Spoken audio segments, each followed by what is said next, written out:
bom dia a todos aqui do Jornal Gente, sobre os contrastes, né, que são muito usados nos hospitais para exames como tomografia, angiografia e também alguns procedimentos como angioplastias e cateterismo. Está em falta o contraste, né? Ele está numa lista de insumos hospitalares e remédios que estão desaparecendo da rede. É aquele sucão...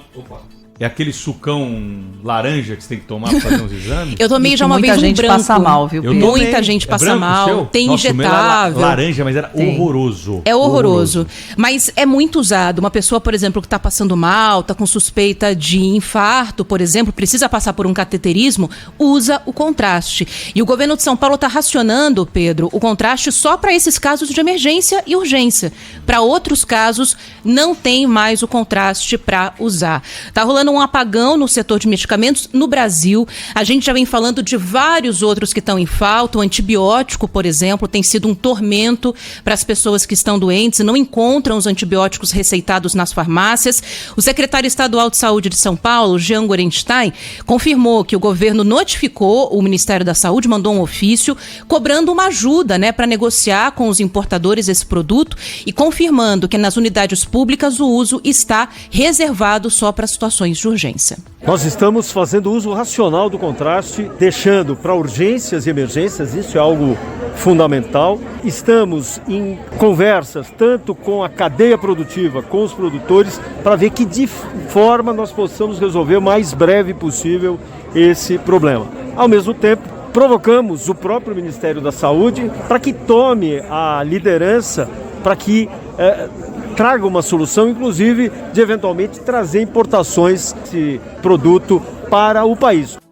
Bom, na semana passada o Ministério da Saúde já havia encaminhado aos estados e municípios uma nota reconhecendo o risco de desabastecimento e pedindo o uso racional. Nós pedimos uma posição do Ministério da Saúde em relação a isso e não recebemos resposta por enquanto, mas seguimos aqui no aguardo e lembrando que esse é um problema que São Paulo vem enfrentando e vários outros estados do país também.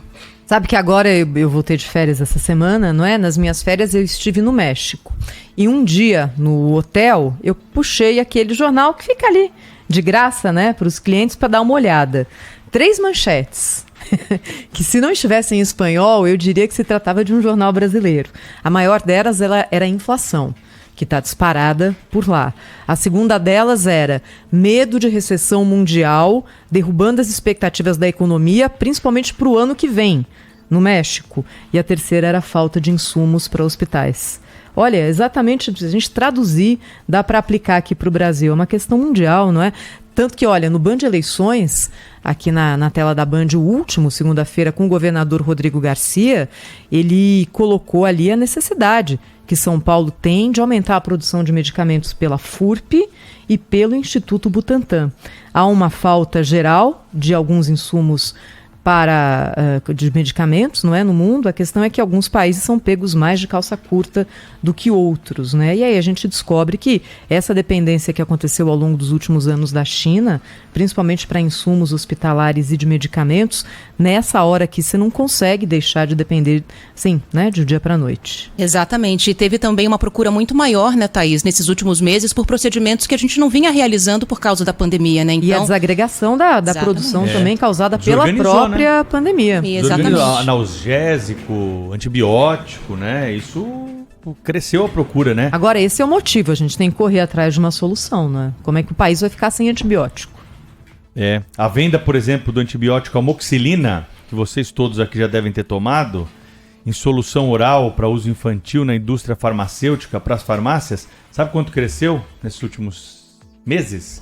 35%. Fevereiro a maio de 2022, 35% do aumento da venda de amoxicilina. E olha que a amoxicilina você não compra aí de receita. Sem receita. Você precisa ter receita médica. Então algum médico receitou lá a amoxicilina, né? Em junho o crescimento foi de 14% em relação a maio. Só no mês anterior em relação ao mês passado.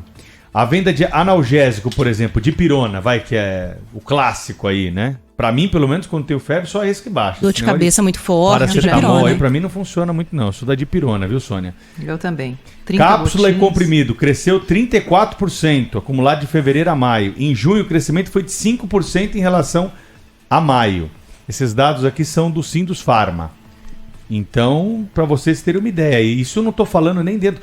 Tanto é que não é só o hospital público que está passando por essa dificuldade, né? Porque poderia ser um problema ali de dinheiro, de organização.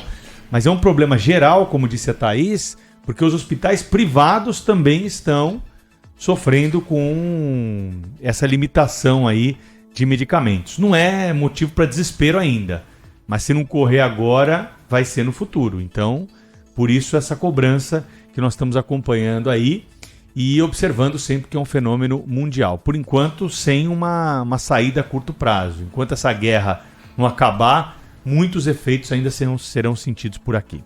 Valeu, Ana Paula. Valeu. Rádio Bandeirantes. Fechada com você. Fechada com a verdade. Com a verdade. Rede Bandeirantes de Rádio.